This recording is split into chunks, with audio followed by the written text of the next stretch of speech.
जय श्री हरि विष्णु। प्रिय श्रोताओं, आज हम श्रद्धा, विश्वास और भक्ति के साथ गुरुवार व्रत यानी बृहस्पतिवार व्रत कथा का श्रवण करेंगे। भगवान विष्णु और देवगुरु बृहस्पति की कृपा हम सब पर बनी रहे। आइए मन को शांत करके श्रद्धा पूर्वक सुनते हैं बृहस्पतिवार व्रत की संपूर्ण कथा।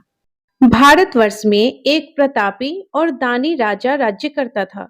वह नित्य गरीबों और ब्राह्मणों की सहायता किया करता था, किंतु यह बात उसकी रानी को अच्छी नहीं लगती थी। वह ना ही गरीबों को दान देती और ना ही भगवान का पूजन करती थी, और राजा को भी दान देने से मना किया करती थी। एक दिन राजा शिकार खेलने वन को गए हुए थे। तब रानी महल में अकेली थी।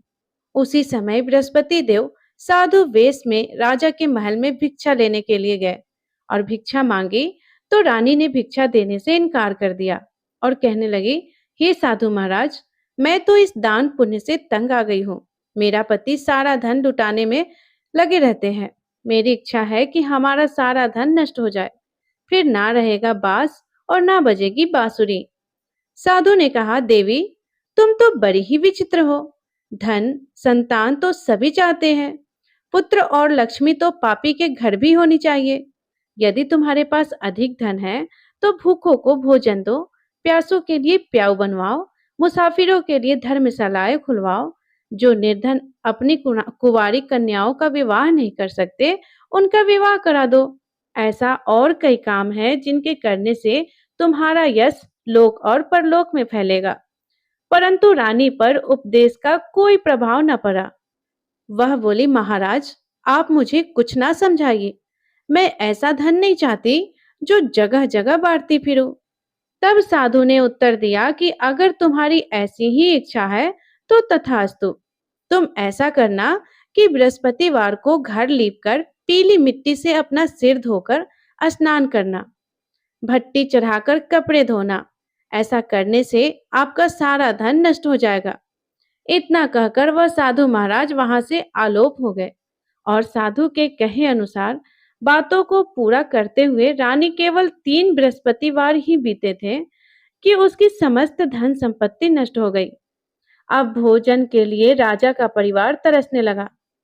तब एक दिन राजा रानी से बोला कि हे रानी, तुम यहीं रहो, मैं दूसरे देश को जाता हूँ, क्योंकि यहाँ पर तो सभी लोग मुझे जानते हैं, इसलिए मैं कोई छोटा कार्य नहीं कर सकता। ऐसा कहकर राजा परदेश चला गया। वहां वह जंगल से लकड़ी काट लाता और शहर में बेचता था। इस तरह वह अपना जीवन व्यतीत करने लगा। इधर राजा के परदेश जाते ही रानी और दासी दुखी रहने लगी। एक बार जब रानी और दासी को 7 दिन तक बिना भोजन के रहना पड़ा, तब रानी अपनी दासी से कहा, हे दासी, देख, पास के ही नगर में मेरी बहन रहती है। वह बड़ी धनवान है। तो उसके पास जा और कुछ लेकर आ ताकि थोड़ी बहुत गुजर बसर हो सके। दासी रानी के बहन के पास गई। उस दिन गुरुवार था और रानी की बहन उस समय बृहस्पतिवार व्रत की कथा सुन रही थी। दासी ने रानी की बहन को अपनी रानी का संदेश दिया, लेकिन रानी की बहन ने उस समय कोई उत्तर नहीं दिया। जब दासी को रानी की बहन से कोई उत्तर ना मिला, तब वह बहुत दुखी हुई और उसे क्रोध भी आया। फिर दासी ने वापस आकर रानी को सारी बात बता दी। यह सुनकर रानी ने अपने भाग्य को कोसा। उधर रानी की बहन ने सोचा कि मेरी बहन की दासी आई थी, परंतु मैं उससे नहीं बोली, इससे वह बहुत दुखी हुई होगी। फिर कथा सुनकर और पूजन समाप्त करके वह अपनी बहन के घर आई और कहने लगी, हे बहन, मैं बृहस्पतिवार का व्रत कर रही थी। तुम्हारी दासी मेरे घर आई थी, परंतु जब तक कथा होती है तब तक ना तो उठते हैं और ना ही बोलते हैं, इसलिए मैं नहीं बोली। कहो, दासी क्यों आई थी? रानी बोली, बहन, तुमसे क्या छुपाऊं, हमारे घर में खाने तक को अनाज नहीं था। ऐसा कहते कहते रानी की आंखें भर आई। उसने दासी समेत पिछले 7 दिनों से भूखे रहने की बात अपनी बहन को विस्तार पूर्वक सुना दी। रानी की बहन बोली, देखो बहन, भगवान बृहस्पति सबकी मनोकामनाओं को पूर्ण करते हैं। देखो, शायद तुम्हारे घर में अनाज रखा होगा। पहले तो रानी को विश्वास नहीं हुआ, पर बहन के आग्रह करने पर उसने अपनी दासी को अंदर भेजा तो उसे सचमुच अनाज से भरा एक घड़ा मिल गया। यह देखकर दासी को बड़ी हैरानी हुई। दासी रानी से कहने लगी, हे रानी, जब हमको भोजन नहीं मिलता तो हम व्रत ही तो करते हैं। इसलिए क्यों ना इनसे व्रत और कथा की विधि पूछ ली जाए, ताकि हम भी व्रत कर सके। तब रानी ने अपनी बहन से बृहस्पतिवार व्रत के बारे में पूछा। उसकी बहन ने बताया कि बृहस्पतिवार के व्रत में चने की दाल और मुनक्का से श्री विष्णु भगवान का केले की जड़ में पूजन करे तथा दीपक जलाए, व्रत कथा सुने और पीला भोजन ही करे। इससे बृहस्पति देव प्रसन्न होते हैं। और फिर व्रत तथा पूजन विधि बताकर रानी की बहन अपने घर को लौट गई। 7 दिन के बाद जब गुरुवार आया, तब रानी और दासी ने व्रत रखा। गुड़साल में जाकर चना और गुड़ लेकर आई। फिर उससे केले की जड़ तथा विष्णु भगवान का पूजन किया। अब पीला भोजन कहाँ से आए, इस बात को लेकर दोनों बहुत दुखी थी, क्योंकि उन्होंने व्रत रखा था। इसीलिए बृहस्पति देव उनसे प्रसन्न थे। इसलिए वे एक साधारण व्यक्ति का रूप धारण करके 2 थालों में सुंदर पीला भोजन दासी को दे गए। भोजन पाकर दासी बहुत प्रसन्न हुई। फिर रानी के साथ मिलकर उन दोनों ने भोजन ग्रहण किया। इसके बाद वे सभी गुरुवार को व्रत और पूजन करने लगी। बृहस्पति भगवान की कृपा से उनके पास फिर से धन संपत्ति आ गई, परंतु रानी फिर से पहले की तरह आलस्य करने लगी। यह देखकर दासी बोली, देखो रानी, तुम पहले भी इसी प्रकार आलस करती थी। तुम्हें धन रखने में कष्ट होता था, इस कारण सभी धन नष्ट हो गया। और अब जब भगवान बृहस्पति की कृपा से धन मिला है तो फिर तुम्हें आलस्य हो रहा है। रानी को समझाते हुए दासी कहा कि देखो रानी, बड़ी मुसीबतों के बाद हमने यह धन पाया है, इसीलिए हमें दान पुण्य करना चाहिए, भूखे मनुष्यों को भोजन कराना चाहिए और धन को शुभ कार्यों में खर्च करना चाहिए, जिससे तुम्हारे कुल का यश बढ़ेगा, स्वर्ग की प्राप्ति होगी और पितर प्रसन्न होंगे। दासी की बात मानकर रानी अपना धन शुभ कार्यों में खर्च करने लगी, जिससे पूरे नगर में उनका यश फैलने लगा। उधर एक दिन राजा दुखी होकर जंगल में एक पेड़ के नीचे आसन जमाकर बैठ गया और वह अपनी दशा को याद करके व्याकुल होने लगा। बृहस्पतिवार का दिन था। एकाएक उसने देखा कि निर्जन वन में एक साधु महात्मा प्रकट हुए। वह साधु वेश में स्वयं बृहस्पति देवता ही थे। लकड़हारे के सामने आकर बोले कि हे लकड़हारे, इस सुनसान जंगल में तो इतना चिंता मगन क्यों बैठा है। लकड़हारे ने दोनों हाथ जोड़कर प्रणाम किया और उत्तर दिया कि महात्मा जी, आप तो सब कुछ जानते हैं, मैं और क्या कहूँ। ऐसा कहकर वह रोने लगा और साधु को अपनी आत्मकथा सुनाई। महात्मा जी ने कहा कि तुम्हारी पत्नी ने बृहस्पतिवार के दिन बृहस्पति भगवान का निरादर किया है, जिसके कारण रुष्ट होकर उन्होंने तुम्हारी यह दशा कर दी है। अब तुम चिंता को दूर करके मेरे कहने पर चलो तो तुम्हारे सब कष्ट दूर हो जाएंगे और भगवान पहले से भी अधिक संपत्ति देंगे। तुम बृहस्पतिवार के दिन कथा किया करो। 2 पैसे के चने मुनक्का लाकर उसका प्रसाद बनाओ और शुद्ध जल से लोटे में शक्कर मिलाकर अमृत तैयार करो। कथा के बाद अपने सारे परिजनों को और सुनने वाले प्रेमियों में अमृत व प्रसाद को बांटकर खुद भी ग्रहण करो। ऐसा करने से भगवान तुम्हारी सभी मनोकामनाएं पूर्ण करेंगे।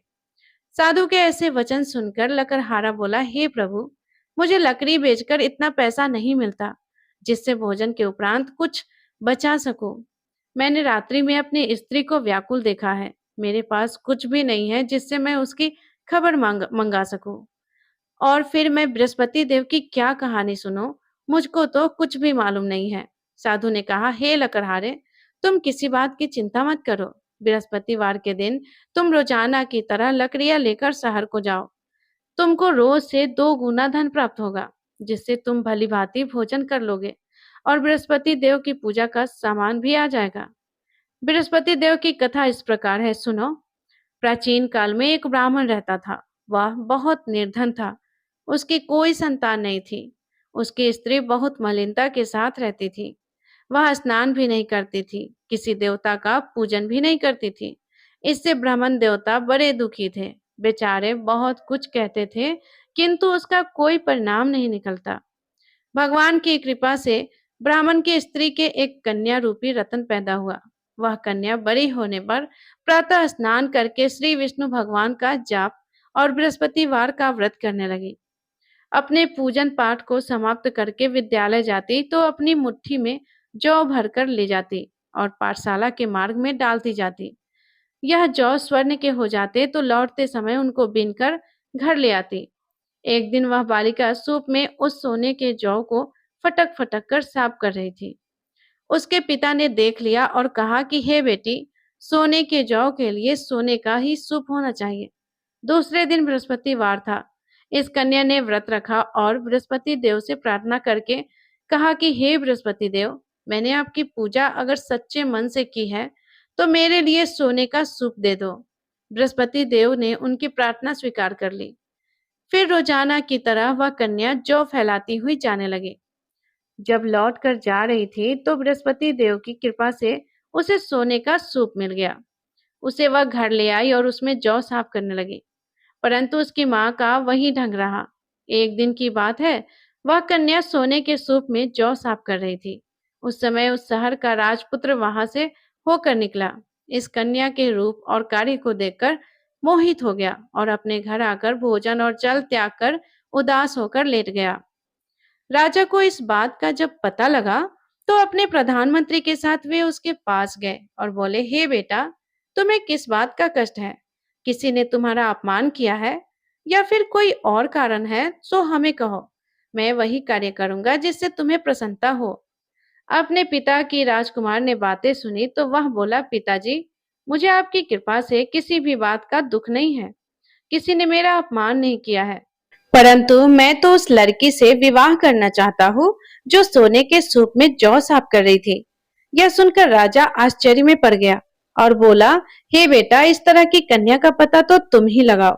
मैं उसके साथ तुम्हारा विवाह अवश्य ही करवा दूंगा। फिर राजकुमार ने उस लड़की के घर का पता बतलाया।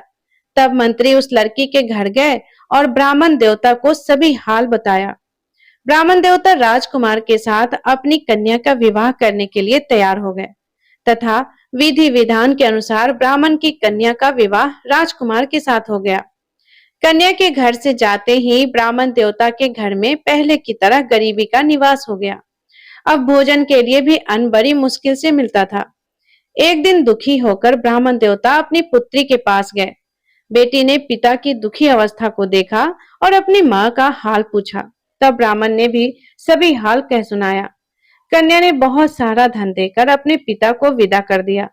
इस तरह ब्राह्मण का कुछ समय सुखपूर्वक व्यतीत हुआ। कुछ दिनों के बाद फिर वही हाल हो गया। ब्राह्मण फिर से अपनी कन्या के यहाँ गया और सारा हाल कहा तो लड़की बोली, हे पिताजी, आप माता जी को यहाँ ले आइए।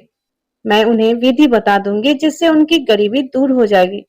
वह ब्राह्मण देवता अपनी पत्नी के साथ लेकर पहुंचे तो वह कन्या अपनी माँ को समझाने लगी, हे माँ, तुम प्रातः काल प्रथम स्नान आदि करके विष्णु भगवान का पूजन करो तो सब दरिद्रता दूर हो जाएगी।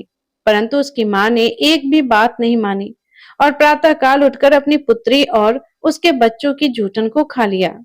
इससे उसकी पुत्री को भी बहुत गुस्सा आया। उसने एक रात को एक कोठरी से सारा सामान निकाल दिया और अपनी माँ को उसमें बंद कर दिया। प्रातः उसमें से निकाला तो स्नान आदि करा करके पूजा पाठ करवाया। ऐसा करने पर उसकी माँ की बुद्धि ठीक हो गई। इसके बाद वह भी नियम से पूजा पाठ करती और प्रत्येक बृहस्पतिवार को व्रत रखने लगी। इस व्रत के प्रभाव से उसकी माता और पिता बहुत ही धनवान और पुत्रवान हो गए और बृहस्पति देवता के प्रभाव से इस लोक के सुख को भोग कर अंत में स्वर्ग को प्राप्त हुए। इस तरह कहानी कहकर वह साधु देवता वही जंगल में अंतर्ध्यान हो गए। धीरे धीरे समय व्यतीत होने पर फिर वही बृहस्पतिवार का दिन आया। लकड़हारा जंगल से लकड़ी काटकर किसी शहर में बेचने गया। उसे उस दिन और दिन से अधिक पैसा मिला। राजा ने चना गुड़ आदि लाकर गुरुवार का व्रत किया। उस दिन से उसके सभी क्लेश दूर हो गए। परंतु जब दोबारा गुरुवार का दिन आया तो बृहस्पतिवार का व्रत करना भूल गया। इस कारण बृहस्पति भगवान निराश हो गए। उस दिन जब नगर के राजा ने विशाल यज्ञ का आयोजन किया तब यह घोषणा भी करा दी कि कोई भी मनुष्य अपने घर में भोजन ना बनाए और ना आग जलाए। समस्त जनता मेरे यहाँ भोजन करने के लिए आए। इस आज्ञा को जो न मानेगा उसे फांसी की सजा दी जाएगी। इस तरह की घोषणा संपूर्ण नगर में करवा दी गई। राजा की आज्ञा के अनुसार शहर के सभी लोग भोजन करने गए, लेकिन लकड़हारा कुछ देर से पहुंचा। इसीलिए राजा उसको साथ अपने घर लेकर गए और ले जाकर भोजन करा रहे थे। तभी रानी की दृष्टि उस खूंटी पर पड़ी जिस पर उसका हार लटका हुआ था। वह वहां पर दिखाई नहीं दिया।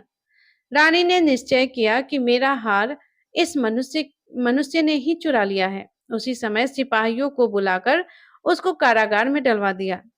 जब लकड़हारा कारागार में पड़ गया और बहुत दुखी होकर विचार करने लगा कि ना जाने कौन से पूर्व जन्म के कर्म से मुझे यह दुख प्राप्त हुआ है, और उसी साधु को याद करने लगा जो जंगल में मिला था।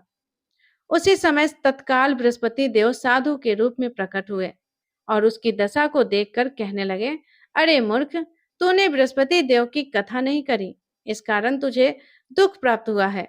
अब चिंता मत करो, बृहस्पतिवार के दिन कारागार के दरवाजे पर 4 पैसे पड़े मिलेंगे। उनसे तू बृहस्पति देव की पूजा करना, तेरे सभी कष्ट दूर हो जाएंगे। बृहस्पतिवार के दिन उसे 4 पैसे मिले। लकड़हारे ने हाथ कथा कही। उसी रात्रि को बृहस्पति देव ने उस नगर के राजा को स्वप्न में कहा, राजा, तुमने जिस आदमी को कारागार में बंद किया है वह निर्दोष है, वह राजा है, उसे छोड़ देना। रानी का हाल उसी खुटी पर लटका है। अगर तू ऐसा नहीं करेगा तो मैं तेरे राज्य को नष्ट कर दूंगा। इस तरह रात्रि के स्वप्न को देखकर राजा प्रातः काल उठा और खूंटी पर हार देखकर लकड़हारे को बुलाकर क्षमा मांगी और लकड़हारे को योग्य सुंदर वस्त्र आभूषण देकर विदा कर दिया। बृहस्पति देव की आज्ञा के अनुसार लकड़हारा अपने नगर को चल दिया। राजा जब अपने नगर के निकट पहुंचा तब उसे बड़ा आश्चर्य हुआ। नगर में पहले से अधिक बाग, तालाब, कुएं तथा बहुत से धर्मशाला, मंदिर आदि बन गए हैं। राजा ने यह देखकर पूछा कि यह किसका बाग है और धर्मशाला किसका है।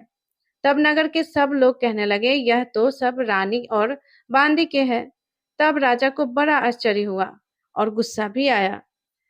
उधर जब रानी ने यह खबर सुनी कि राजा आ रहे हैं, तब उन्होंने दासी से कहा, हे दासी, देख राजा हमको कितनी बुरी हालत में छोड़ के गए थे। हमारी ऐसी हालत देखकर वह लौट न जाए, इसलिए तू दरवाजे पर खड़ी हो जाओ।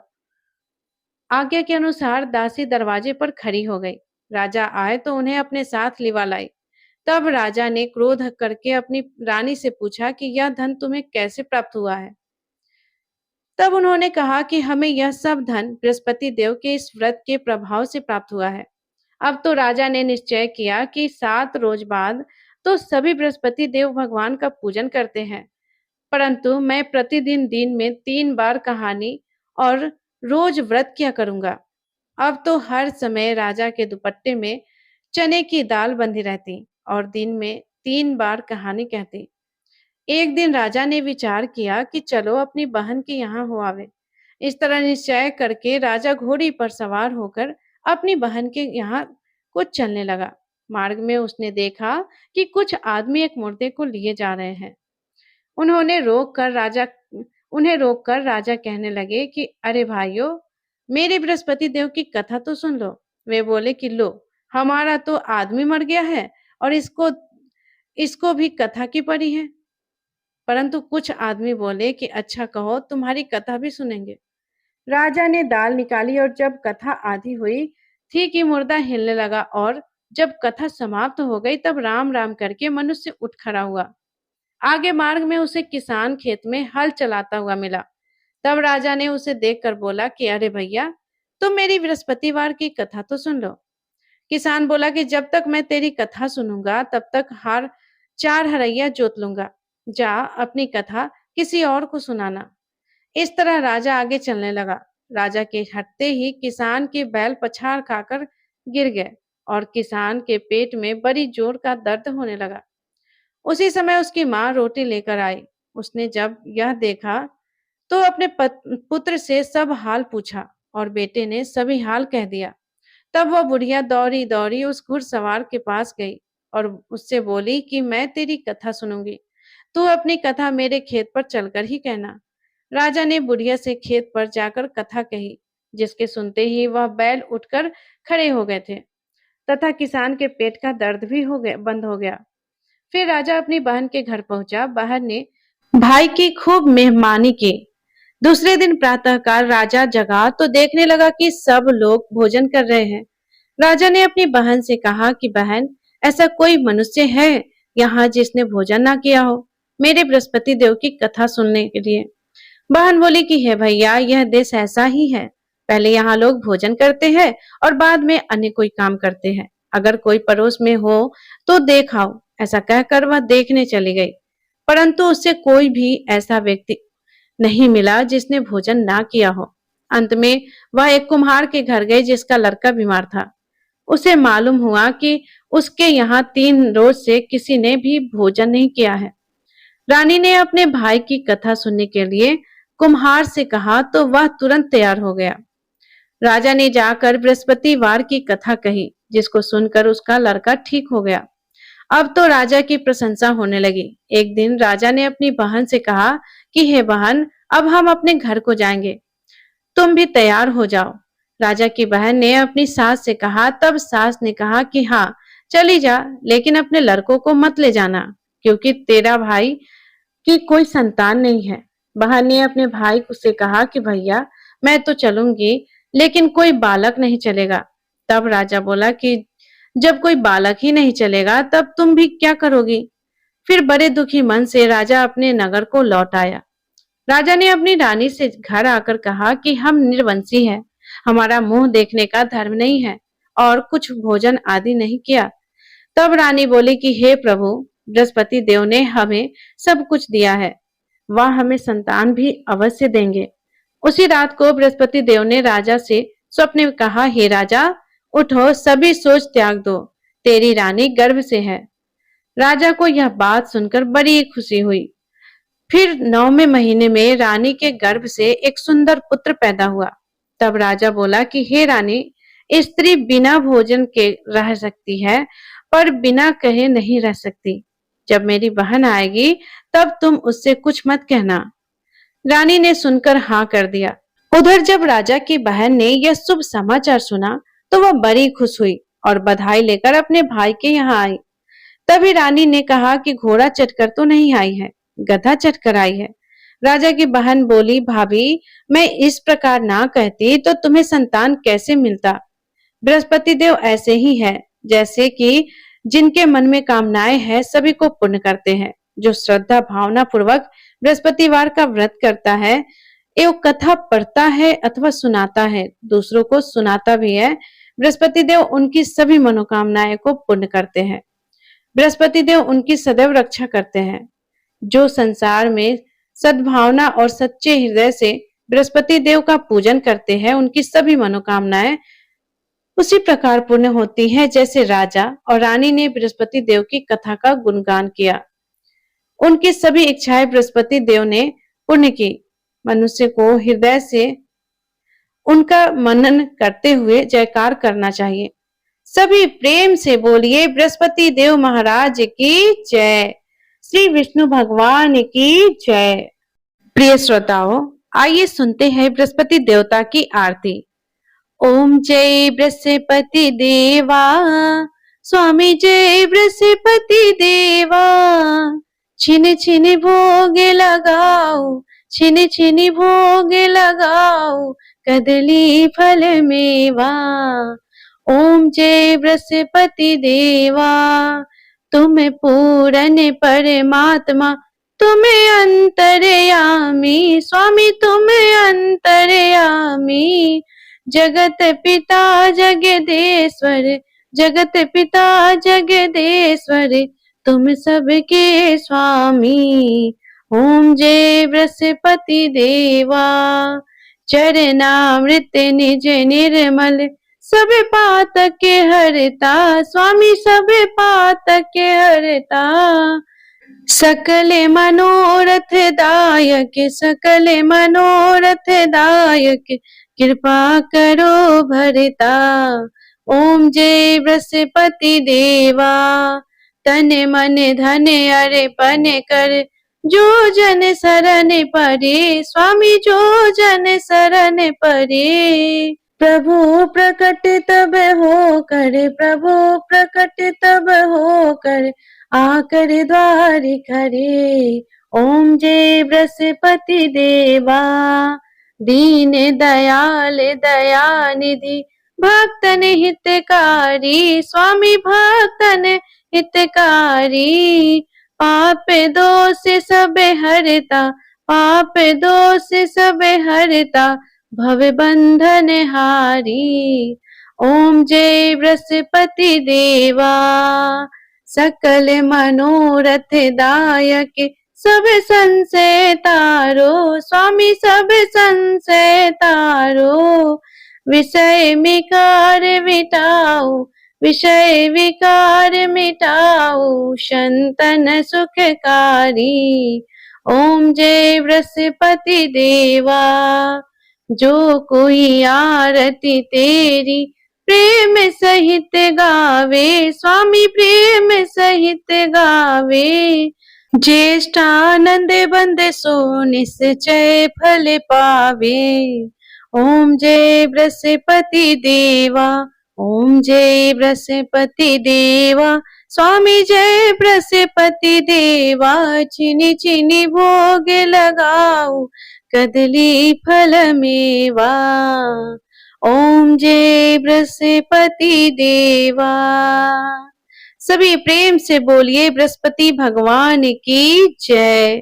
तो प्रिय श्रोताओ, ये थी गुरुवार व्रत की संपूर्ण कथा और आरती। प्रिय श्रोताओ, यदि ये कथा आपको पसंद आई हो तो वीडियो को लाइक जरूर कीजिएगा और कमेंट बॉक्स में जय श्री हरि विष्णु जरूर लिखिएगा और विष्णु भगवान का आशीर्वाद प्राप्त कीजिएगा। आप लोग कथा श्रवण के साथ साथ कमेंट जरूर किया कीजिए ताकि हमें भी अच्छा लगे और अच्छी अच्छी वीडियो आप लोगों के लिए बना सके। धन्यवाद। राधे राधे। जय श्री कृष्णा। आप सभी का दिन शुभ हो।